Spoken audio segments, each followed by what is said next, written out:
السلام علیکم ورحمۃ اللہ وبرکاتہ۔ یہ ہے میرا ناشتہ جی۔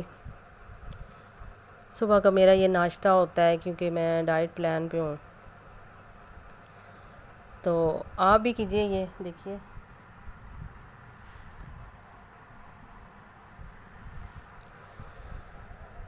اب یہ سیکنڈ جو میرا پارٹ ہوتا ہے نا، اس میں کھجور کا ہوتا ہے۔ کھجور میں قہوے کے ساتھ کھاتی ہوں، اس میں انرجی آ جاتی ہے، آپ کو انر پاور ملتی ہے نا۔ سردیوں میں ایگ یوز ہوتا ہے۔ بہرحال اس کی تفصیل میں آپ کو ڈائٹنگ پلان بعد میں بتاؤں گی۔ ابھی تو میں آپ کو پتھروں والا جو سٹون والا سسٹم، اس کا سیکنڈ پارٹ لے کے میں آپ کی خدمت میں حاضر ہوئی ہوں۔ پھر میں وہاں پہ کیا ہے کہ پہاڑوں سے پتھر نکال رہی تھی، پھر میں وہیں پہ بیٹھ گئی۔ اس جگہ پہ میں بیٹھ گئی اور میں بس ضد لگا لی کہ آج مجھے سننا ہی سننا ہے۔ بس اللہ تعالیٰ جب اپنے بندے کو دینا چاہتے ہیں نا کچھ، تو وہ اس کے ذہن میں ڈال دیتے ہیں کہ اب یہ اس طرح مجھے میری منتیں کرے گا اور پھر میں اس کو دے دوں گا۔ یعنی کہ اس کے ذہن میں وہ چیز خود ڈالتے ہیں کہ تاکہ اس کو پتہ چلے وہ کچھ دینا چاہتے ہیں اس بندے کو۔ ٹھیک ہے، اب ایک بندہ ہوتا ہے نا، میں آپ کو مثالیں دے کر، قرآن میں ہر جگہ پہ مثالیں دے کر سمجھانے کو بتایا گیا تاکہ لوگوں کو صحیح طرح سمجھ آئے۔ تو میں جو ہے نا مثالیں دے کر آپ کو یہ بتا رہی ہوں کہ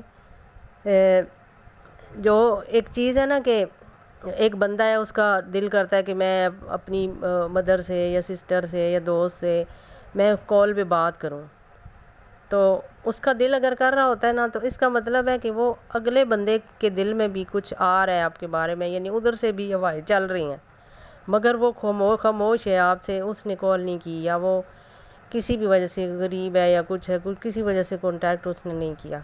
اگر آپ کا دل کرے، اس کا مطلب ہے اگلے بندے کے دل میں بھی کچھ اس ٹائم ہو رہا ہے، لیکن وہ مجبور ہے، آپ سے بات نہیں کر سکتا۔ تو اسی وجہ سے جب دل میں یہ چیزیں آتی ہیں نا، تو اس کا مطلب ہے کہ وہ اگلا بھی کچھ دینا چاہ رہا ہے آپ کو۔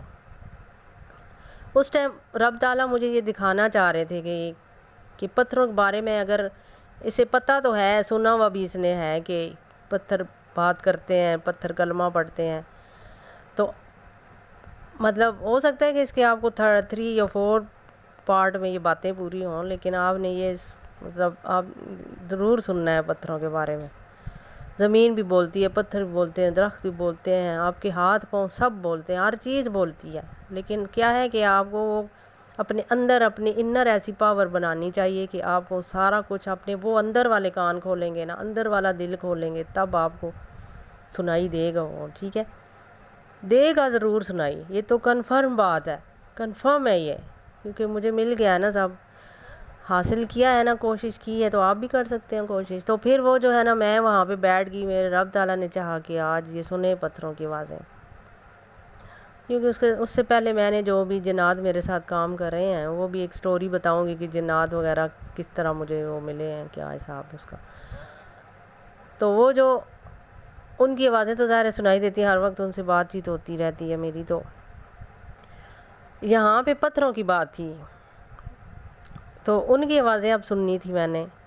تو اب جو پتھر ہے نا، پڑے ہوئے تھے سارے پتھر، میں نے کہا یا اللہ، آپ بھی فرماتے ہیں نا کہ جو بندہ میرے راستے پہ چلتا ہے، کیونکہ پتھروں کا کام میں اسی وجہ سے کرتی ہوں کہ میں نے یتیم خانے بنانے ہیں، بے سہاروں کے لیے سہارا بنانا ہے، یعنی کہ میں نے یہ اسلام کے راستے پہ کام کرنا ہے، اور اس میں پھر پتھروں کا جو میں کلیکٹ کرتی ہوں، تو پھر یہ والا جو بزنس ہے، یہ میں سوچا ہے کرنے کو، تو یہی میرا شوق ہے۔ تو پھر ظاہری بات ہے کہ جو شوق ہے پتھروں کے بارے میں، اس کے بارے میں جاننا ضروری ہوتا ہے کہ یہ پتھر جو ہیں وہ پڑے ہوئے ہیں۔ میں نے کہا یا اللہ جی، آپ یہ کہتے ہیں نا کہ بندہ جب اسلام کے راستے پر چلتا ہے تو میں اس کے پاؤں بن جاتا ہوں، اور اگر اسلام کے راستے پہ اپنے ہاتھ استعمال کرتا ہے تو میں اس کے ہاتھ بن جاتا ہوں، اور اگر زبان استعمال کرتا ہے تو میں اس کی زبان میں آ جاتا ہوں، یعنی کہ نور اللہ کا بھر جاتا ہے ہمارے اندر۔ بعض اوقات ہوتا ہے، ہم کہتے ہیں کوئی بات ہے، اس میں ہمیں ڈر پڑ جاتا ہے کہ اگر ہم اس راستے پہ چلے تو ہمارے ساتھ سارے ناراض ہو جائیں گے، کیونکہ اسلام کے راستے پر چلنے کے لیے کوئی بھی آپ کا ساتھ نہیں دے گا، آپ اکیلے ہو جائیں گے بالکل، کیونکہ دنیا ہی ایسی ہے نا، دنیا میں جو کچھ جا رہا ہے، بھی شادیوں پہ نہیں جانا، رشتہ دار کہیں گے شادیوں پہ کیوں نہیں یہ آ رہا، ہم بھی نہیں جائیں گے، اب اس کے بعد فوتگی پہ نہیں جانا جی، یہ کیوں نہیں آ رہا، ہم بھی نہیں جا رہے ہیں۔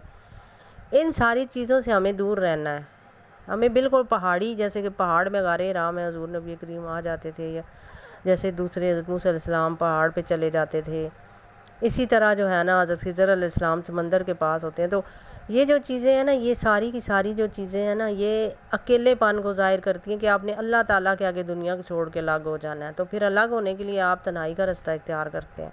لوگ تنہا کر دیتے، دنیا کو چھوڑیں گے ظاہری بات ہے تنہا ہو جائیں گے. سچا بندہ ہی تنہا ہوتا ہے. تو بہرحال ہمیں بھیڑ سے مطلب کیا. تو اب یہ جو پتھر ہے نا، جو ہی میں نے یہ دعا کی، پھر میں اس میں کافی میں نے اللہ تعالیٰ سے چھوٹے بچے کی طرح رونا شروع کیا، ضد وغیرہ کی. تو اس میں پتھر جو پڑے تھے نا، جو مجھے چننے ہوتے ہیں، پھر وہ پتھر مجھے نظر آتے ہیں. یہ پتھر خود بخود ہی ایسے لگتا ہے کہ جیسے یہ میرا انتظار کر رہے تھے. اور پھر مجھے ایسے وہ نگینے نظر آ گئے کہ جیسے آپ کو پتہ ہے کہ ہیرا ہے وہ مٹی میں رول رہا ہوتا ہے، لیکن پھر ہیرے کا جو قدردان ہے یا ہیرے کو پہچاننے والا جو اس کا جوہری ہوتا ہے نا، وہ اس کو نظر آ جاتا ہے. تو پھر تب سے مجھے نظر آنے شروع ہو گئے. پھر مجھے وہ نظر آنے شروع ہو گئے، ڈائمنڈ وغیرہ ہر چیز. میں حیران ہو کہ یا میرے مولا کریم یہ کیسا ہے. جس وقت میں پتھر چنتی تھی ایسا ہوتا تھا، لیکن آج تو بولنے پہ کام تھا نا، کہ آج تو میں نے ان کی پڑے ہوئے تو ہیں لیکن یہ بول کے خود بولیں گے کہ مجھے اٹھا لو. تب میں آج اٹھاؤں گی ان کو، ورنہ میں نے کوئی نہیں اٹھانا آج. اللہ جی میں تو آج سن کے ہی رہوں گی ان کی باتیں، کیونکہ وہ میرا رب مجھے دینا چاہتا تھا نا. اس وجہ سے بچوں کی طرح رو کے مانگ رہی تھی میں. پھر دیکھا تو ہر طرف وہ پتھر مجھے سلام کرنا شروع ہو گئے. سبحان میرے رب کی قدرت. اس نے کیسی کیسی چیزیں، کیسی کیسی، ہمیں تو پتہ ہی نہیں ہے. اگر ہمیں یہ چیز پتہ ہو، ہم دنیا کو چھوڑ دیں جیسے میں نے چھوڑا. ہم دنیا کو چھوڑ دیں بھائی، ہمیں تو خدا کا رستہ اپنانا ہے. خدا کے رستے میں وہ سکون ہے نا، وہ سکون ہے. میں کہتی ہوں کہ آپ خدا کا رستہ اپنا لیں گے تو آپ کو دنیا بھی مل جائے گی. لیکن اگر آپ دنیا کو پکڑیں گے، خدا کو چھوڑ دیں گے، تو نہ دنیا کے رہیں گے اور نہ خدا کے رہیں گے. میری تو آپ کو یہی نصیحت ہے کہ آپ خدا کا رستہ، خدا کو لے کے ساتھ آپ دنیا کے ساتھ چلیں. دنیا کو کبھی بھی آپ اگر رکھیں گے نا آپ، تو وہ آپ کو فائدہ نہیں دے گی، بلکہ تھک جائیں گے. اللہ کا حکم ہے کہ میں تھکا دوں گا اس چیز میں، اگر تم میرے خلاف چلو گے. میں اس چیز کو تھکا دوں گا، آپ کو تھکا دوں گا اس چیز میں. لیکن پھر بھی ہوگا وہی جو خدا چاہتا ہے. تو اس میں وہ جو پتھر ہے نا، ان سب پتھروں نے مجھے سلام کرنا شروع کر دیا. کوئی چھوٹی ایج کے تھے، کوئی بڑی ایج کے تھے، مطلب بڑے بوڑھے بچے. وہ دن کیسا تھا میں آپ کو بتا نہیں سکتی. وہ اتنا ایسا دن تھا، میں کہتی ہوں میں اپنے رب پر قربان ہو جاؤں میں اپنے رب کی ذات پر، جس نے اپنی ایسی مخلوق پیدا کی ہے کہ ہمیں ایک الگ ہی دنیا میں لے جاتی ہے، ایک روحانی دنیا کے اندر وہ لے جاتی ہے ہمیں. یہ خدا کی محبت، یہ اس کے رسول کی محبت، یہ اہل بیت کی محبت ہمیں ایسے لے جاتی ہے نا اس روحانی دنیا میں کہ ہمیں اس دنیا کے لوگوں کا پتہ ہی نہیں چلتا. ہمیں یہ دنیا کے لوگ نظر آتے ہیں، ہمیں وہ بھی لوگ نظر آتے ہیں. تو وہ جو پتھر ہیں ان سے ایسی آوازیں آنی شروع ہوگی. اور پھر ہم نے کیا کیا کہ مل کے پھر کلمہ پڑھنا شروع کر دیا. خدا کی ذات، لا الہ الا اللہ محمد رسول اللہ. ہم نے کلمہ پڑھنا شروع کر دیا. ساتھ ہی روتے جا رہے تھے وہ بھی اور میں بھی. سارے پتھر روتے جا رہے تھے، میں بھی رو رہی تھی. رو کے جب دل صحیح ٹھنڈا ہوا نا، میں نے کہا اے مولا کریم تیری پاک ذات ہے، تو کتنا غفور الرحیم ہے. کتنی غلطیاں ہم کرتے ہیں زندگی میں، لیکن پھر بھی وہ ہمیں معاف کر دیتا ہے. اور اگر دنیا میں کسی کو ہماری غلطی نظر آئے تو وہ ساری زندگی وہ معاف نہیں کرتے. لیکن میرا رب ہزاروں لاکھوں کروڑوں غلطیوں کے باوجود بھی وہ اتنا رحیم ہے کہ ہمارے پردے بھی رکھتا ہے اور ہمیں معاف بھی کرتا ہے اور اپنے سینے کے ساتھ لگاتا بھی ہے وہ.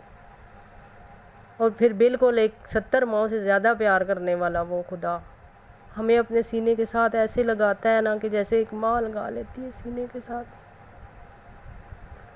اپنے خدا کو چاہیں اور وہ خدا آپ کے سارے رشتوں جیسا پیار آپ کو دے گا. آپ کو کسی چیز کی ضرورت نہیں پڑے گی. کھانا تو وہ ویسے بھی دیتا ہے جو اس کا منکر ہوتا ہے، لیکن آپ کی زندگی میں وہ سکون آئے گا. آپ کو یہ پتا ہوگا کہ ہم اپنے رب کے ساتھ ہیں، ہمارا رب ہمارے ساتھ ہے جس کے پاس ہم نے جانا ہے. تو جب وہ ساتھ ہوگا تو پھر کیا پرواہ دنیا کی. وہ بھوکا تو نہیں مارتا ہے آپ کو، لیکن ایسے ایسے رنگ آپ کو دکھاتا ہے کہ اس کائنات میں بکھرے ایسے رنگ. میں تو حیران پریشان. یہ دیکھو کتنی بڑی دنیا ہے، یہ کتنی بڑی یہ روحانی دنیا ہے کہ اس میں ہم اگر انٹر ہوتے ہیں ہمیں لگتا ہے کہ ہم نے اپنی ساری ایج ہم نے ویسٹ کر دی، سارا وقت اپنا ضائع کر دیا دنیا میں، لیکن ہمیں تو پتہ ہی نہیں تھا. میری آپ سے بھی ریکویسٹ ہے کہ آپ بھی اس دنیا میں آ جائیں، اپنے خدا کی دنیا میں آ جائیں، اصلی دنیا میں آ جائیں، حقیقت کی دنیا میں آ جائیں. میں گائیڈ کروں گی نا آپ کو، میں بیٹھی ہوں نا، میں گائیڈ کروں گی آپ کو جہاں تک میری صحت ہوگی، جتنی میری ہمت ہوگی میں آپ کو گائیڈ کروں گی. اب نیکسٹ جو ہے نا اسی بات کو کنٹینیو کرتے ہوئے میں آپ کو جو ہے نا اگلی ویڈیو میں ملتی ہوں، ٹھیک ہے، اگلے پارٹ میں. ٹھیک ہے، اللہ حافظ.